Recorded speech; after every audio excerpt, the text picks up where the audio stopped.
Good morning friends, welcome to my new video. तो आज मैं स्टार्ट करने वाला हूं एक्सरसाइज 1.1 का क्वेश्चन नंबर 10। क्वेश्चन में हमें बोल रहा है कि ऐसा रेशनल नंबर बताओ जिसका रेसिप्रोकल नहीं हो सकता। क्या बोले? ऐसा रेशनल नंबर बताओ जिसका रेसिप्रोकल नहीं हो सकता। तो इसका आंसर होगा जीरो। जीरो एक ऐसा नंबर है जिसका हम कभी भी रेसिप्रोकल नहीं कर सकते। तो वन का आंसर आ गया। अब क्वेश्चन नंबर 2 को सॉल्व करते हैं। क्वेश्चन नंबर 2 में दिया हुआ है the rational number that can are equal to their reciprocal. यानी ऐसा रेशनल नंबर बताओ जिसका रेसिप्रोकल करने पर कोई फर्क नहीं पड़ता। क्या बोले?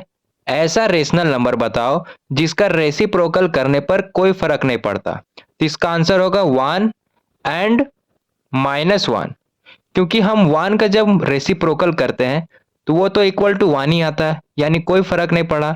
और माइनस वन का जब हम रेसिप्रोकल करते हैं तो इक्वल टू माइनस वन ही होता है, यानी रेसिप्रोकल करने पर कोई फर्क नहीं पड़ा। तो क्वेश्चन नंबर 2 का भी आंसर आ गया। अब क्वेश्चन नंबर 3 को सॉल्व करते हैं।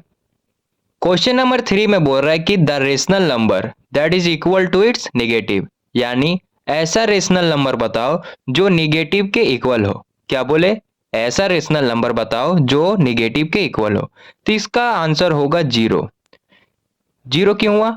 अगर हम जीरो को प्लस में ले और जीरो को माइनस में ले तो कोई फर्क नहीं पड़ता। फॉर एग्जाम्पल,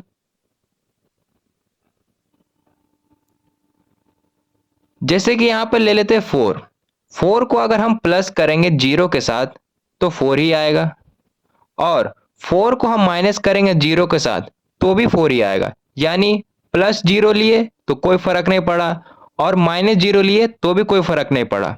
तो इसलिए क्वेश्चन नंबर 3 का आंसर होगा जीरो। क्वेश्चन नंबर 11 जिसमें हमें फिल इन द ब्लैंक्स दिया हुआ है। तो क्वेश्चन नंबर 1 को सॉल्व करना स्टार्ट करते हैं। क्वेश्चन नंबर 1 में दिया हुआ है जीरो हैज डैश रेसिप्रोकल। तो हमेशा याद रखना जीरो का कभी भी रेसिप्रोकल नहीं होता। क्या बोले? जीरो का कभी भी रेसिप्रोकल नहीं होता। तो यहां पर हम नो लिखेंगे। ठीक है। अब क्वेश्चन नंबर 2 को सॉल्व करते हैं। क्वेश्चन नंबर 2 में दिया हुआ है the number dash and dash are their own reciprocal. यानी ऐसा नंबर बताओ जिसका रेसिप्रोकल करने पर कोई भी असर नहीं पड़ता हो। क्या बोले? ऐसा नंबर बताओ जिसका रेसिप्रोकल करने पर कोई भी प्रभाव ना पड़े। तो यहां पर होगा वन एंड माइनस वन। कैसे?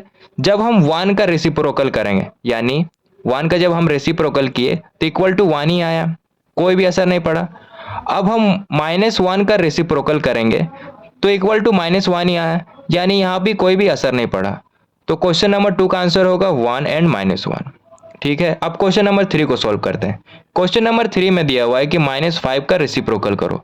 तो माइनस फाइव का रेसिप्रोकल होगा माइनस वन बाई फाइव। ठीक है। अब क्वेश्चन नंबर 4 को सॉल्व करते हैं। क्वेश्चन नंबर 4 में दिया हुआ है कि वन बाई एक्स का रेसिप्रोकल करो। यहाँ पे माइनस फाइव का रेसिप्रोकल करना था, अब यहाँ पर वन बाई एक्स का रेसिप्रोकल करना है। तो ये एक्स ऊपर चल जाएगा तो एक्स हुआ। क्वेश्चन नंबर 5 में दिया हुआ है कि the product of two rational numbers is always a dash.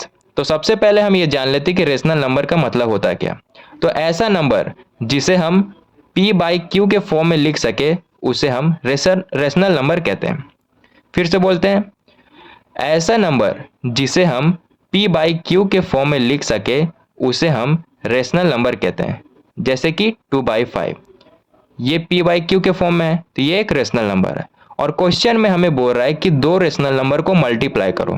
तो करते हैं, ये एक रेशनल नंबर हुआ और एक और रेशनल नंबर लिखेंगे जैसे कि 1/3।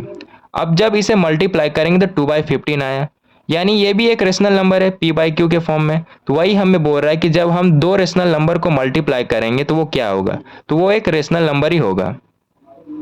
तो यहाँ रेशनल नंबर लिख देते हैं। तो क्वेश्चन नंबर 5 का भी आंसर आ गया। अब क्वेश्चन नंबर 6 को सॉल्व करते हैं। क्वेश्चन नंबर 6 में दिया हुआ है the reciprocal of A positive rational number is dash. यानी एक पॉजिटिव रेशनल नंबर है और उसका जब हम रेसिप्रोकल करेंगे तो वो क्या होगा, तो वो भी एक पॉजिटिव ही होगा। कैसे? तो एग्जांपल से समझते हैं। जैसे कि यहाँ पर एक पॉजिटिव रेशनल नंबर है टू। टू भी एक रेशनल नंबर है, अगर सिर्फ टू है तो बाय में हम वन लिख सकते हैं। तो ये एक पॉजिटिव रेशनल नंबर है और उसका जब हम रेसिप्रोकल करेंगे तो पॉजिटिव में आएगा। 1/2। तो पॉजिटिव लिखे यहां पर। अगर अगर माइनस में रेशनल नंबर होता, माइनस में कोई रेशनल नंबर होता, -2 होता, और इसका जब हम रेसिप्रोकल करते तो ये भी माइनस में आता। तो यहां पर अगर निगेटिव रेशनल नंबर लिखा हुआ होता और बोलता है कि उसका रेसिप्रोकल करो, तो यहां पर निगेटिव लिखते हैं। लेकिन यहां पे पॉजिटिव रेशनल नंबर था और उसका जब हमें रेसिप्रोकल करेंगे तो पॉजिटिव आएगा। यही हमें पूछ रहा था। तो क्वेश्चन नंबर 6 का भी आंसर आ गया।